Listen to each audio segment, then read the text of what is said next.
toes into that. Hour one topic for me starting out is, of course, boys,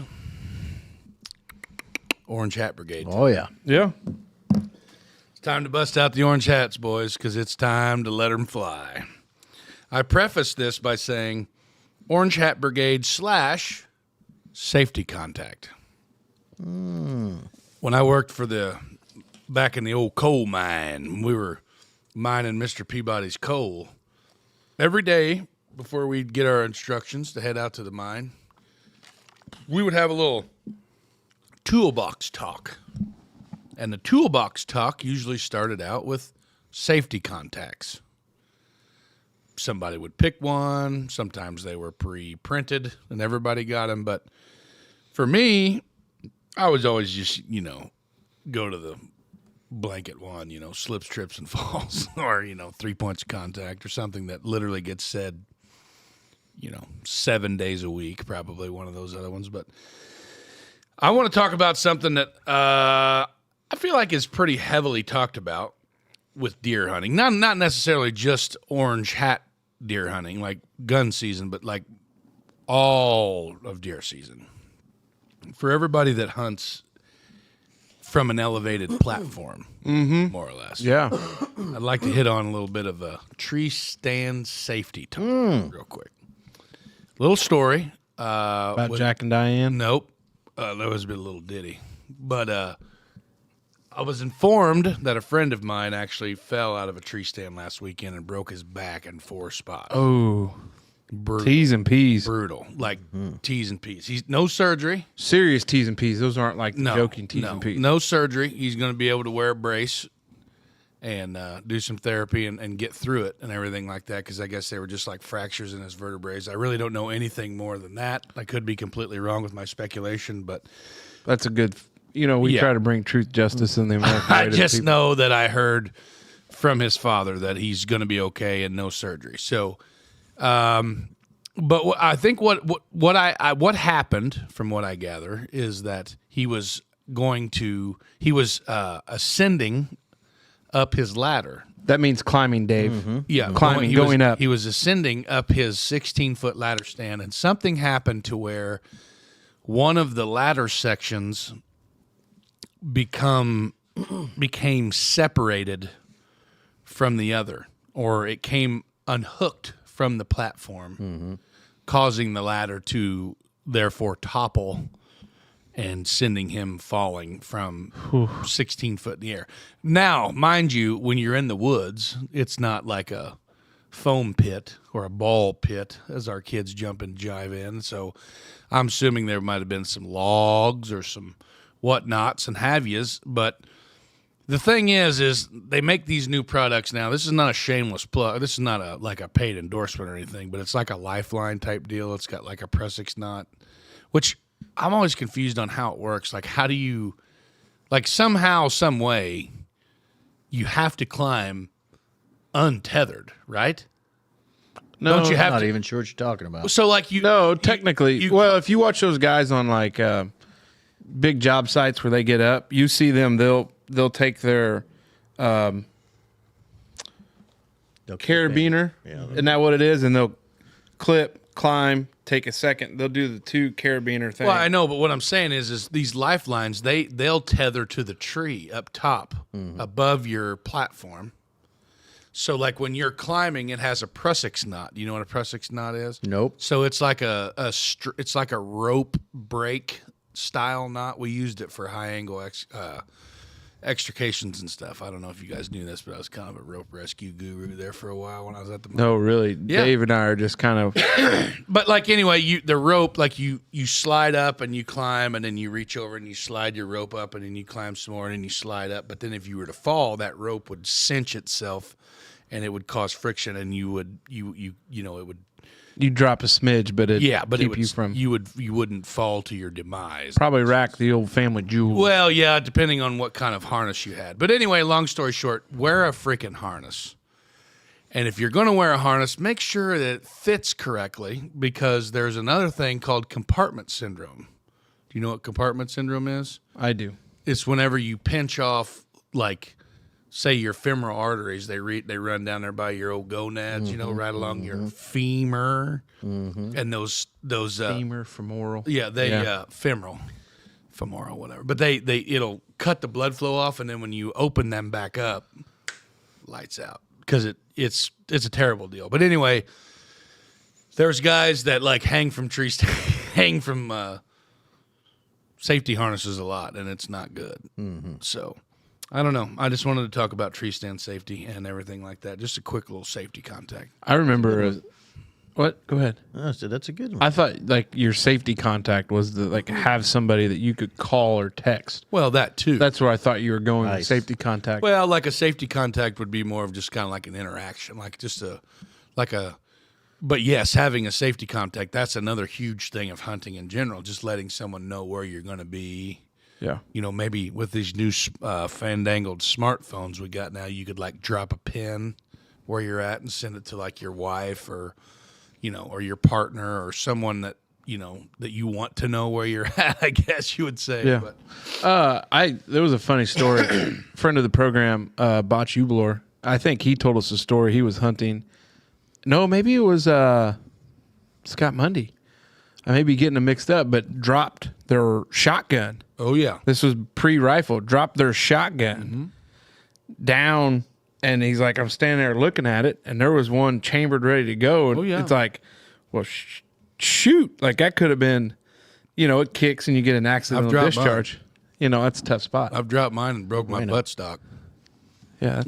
And I just left because I knew that my scope was going to be nowhere near what you need to do. adequate enough to harvest that. Yeah. animal. So if you're going into the woods, make sure you wear at least one article of clothing of the orange hat. It has to be, actually, there's a state statute that says there's a minimum square inch requirement, but I don't know what it is.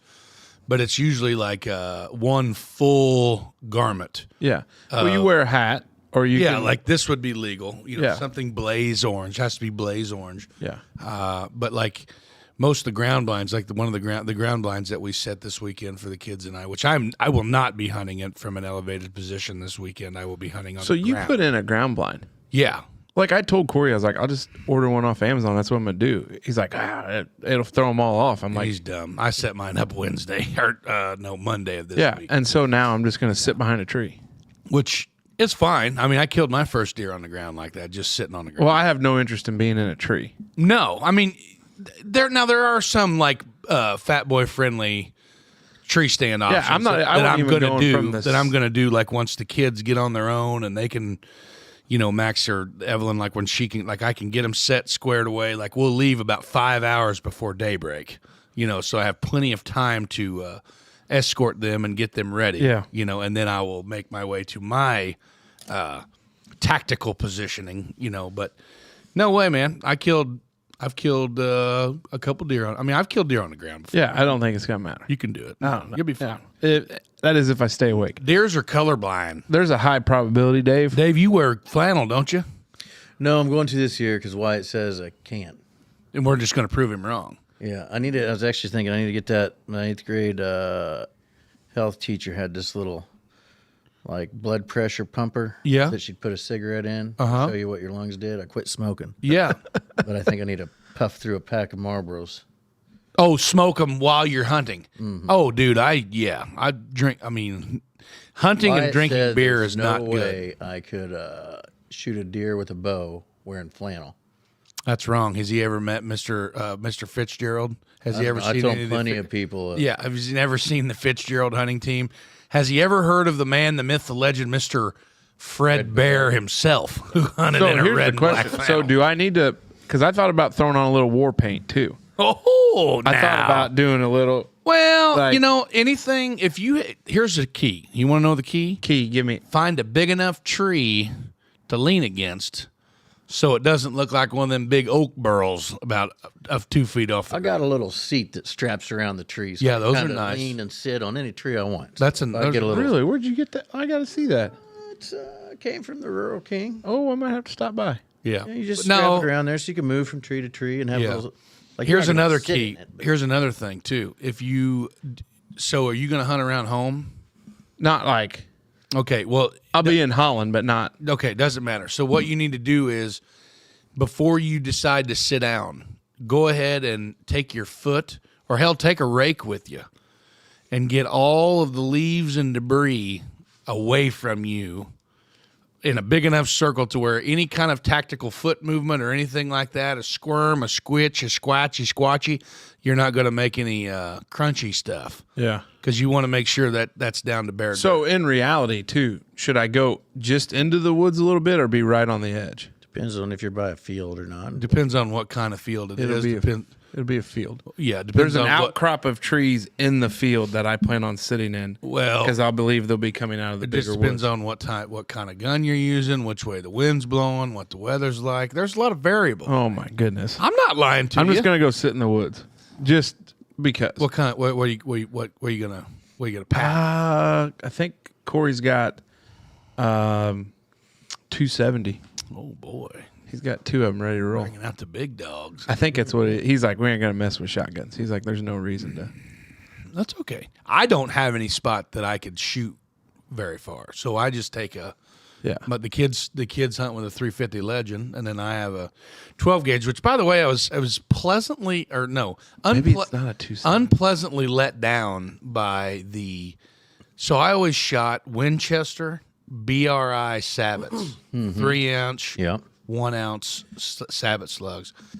And when I went into our local distributor and supplier down the road here in beautiful Holland, Indiana, and asked one of the associates there if they had any, and they looked at me as if I had 4 heads. We haven't had those in years. And I was like, what? Like, do they? No, they don't. The only actual 3-inch Sabbats that we carry now are a Remington, like AccuTip or whatever. So I don't know how that's going to go, but it's about 100 grains lighter than what I'm usually shooting. So, and the tip of it looks like a plastic Christmas light. So we'll have to see how that all shakes out. I don't know if I'm going to get to go this year. Oh, yeah, you will. Yeah. I don't know. Wyatt already got a deer. He's going again Saturday while I'm working up the deer he already got. Mm-hmm. But I'd like to try, I think, with that lever action 44 with the iron sights. I just want to. Yeah. Maybe we ought to all go hunting together. We can. We'll I just got a set spot. up. We'll just set up some cameras and we'll just go We hunting could set, together. I guarantee you, I got a spot right now where we could go and we could set 55 yards apart, facing kind of the same genital area, and just let her eat. See what happens. As long as you can shoot from, say, 3 o'clock to 9 o'clock is all you can shoot. That way, nobody's shooting towards each other. We don't want to cross streams there. No, but yeah, we could do that. We could make an evening of it. That'd be great content. Or I have like a jumbo ground blind. We can all boy. pick a We could all just camp out in that baby. And then we just have the stick it in mics. the middle of a field, and Yeah, we all face our own direction. just hang out backs to back. We've got the mics, so we Well, I mean, no, we can't talk. I mean, we got to. we could talk like this. We're hunting deer. lapel mics. Yeah. That's what Them wascally wabbits. But anyway, guys, hunt safe, have fun. Good luck for all you weekend warriors. I know a lot of our bowmen have been going after it since October 1. A lot of big bucks hitting the ground. I don't know what the rut's really looking like. I think we might be down in the. This kind of sucks, but it's usually called like the October lull or the November lull. And I think where we're at now, you see Bojangles back here? I think I caught him out of corner of my eye. Yeah.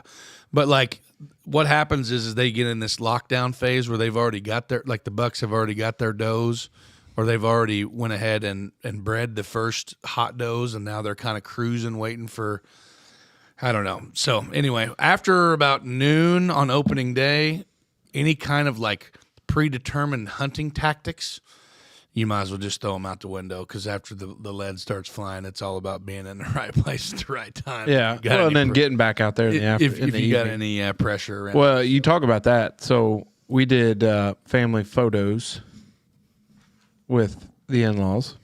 Oh, yeah? And on the way down, Janelle's brother had a 9-point run into the side of his rental. Oh, shit. Lights out. Ball game over. Killed the deer? Yes. Okay. Smashed up the side of this Jeep Cherokee. But it was funny because it was still alive a little bit. Oh, boy. Like it had gone and like ended up into like the guy's yard and close to his barn.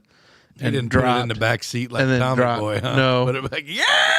Well, and what happens was like a truck driver came up behind him. Hey, is everybody okay? Yeah, everybody's good. What are you going to do with the deer? And they were like, the guy's like, well, I'm not going to shoot it, but if it dies here soon, I'll just take it with me. Oh, yeah. And it just, because he didn't want to use, because Janelle's like, why is that? And I go, because that's illegal. Yeah, it is. It's illegal. For real. Because it's, because DNR's going to say, just let it die. It's so stupid that you're not. You can't put it out of its misery. You're not allowed to mercy kill him legally, which is dumb. So, but yeah. Well, I guess it's not dumb because you don't want a bunch of people hitting deer with their truck. well, that would be the thing. Jackwads pulling out 9mm in the middle of Okay. anywhere and dispatching guns. Funny. Yeah. But so anyways, it did. It died like a little short time later, and the guy loaded it up, threw it in his truck.